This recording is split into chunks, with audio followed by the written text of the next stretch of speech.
if I need to measure brand equity or assess what my brand's equity is, how do you recommend you go about doing that? What are the ways to do that?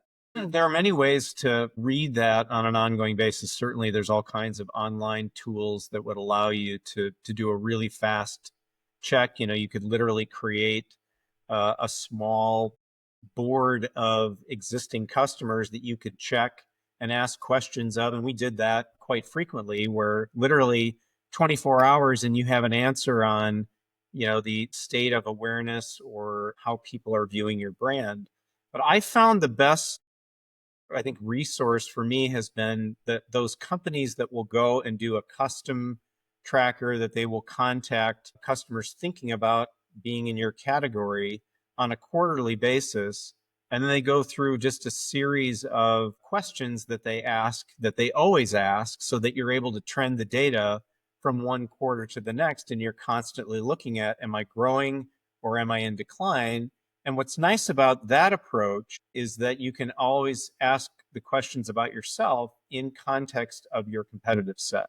So it was also helpful to understand, well, we're here in awareness, but they're actually here. And so not only is our awareness low, we've got a pretty big gap between us and our competitors. And what we would find, because you can drill it all the way down in some cases into key markets, and going back to this example of lumber liquidators and LL flooring, is we would go into the markets where we were literally being attacked by a new upstart competitor called Floor and Decor, which started in the Southeast and then just kind of grew throughout the country. They're now nationwide.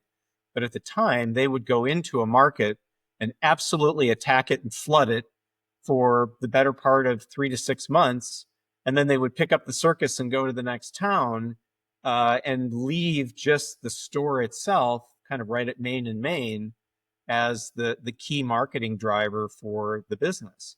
And all of that money that they had invested in one market was moved to another. And so we could see the impact of that in this tracker, where we would go up or down depending upon where Floor and Decor was attacking.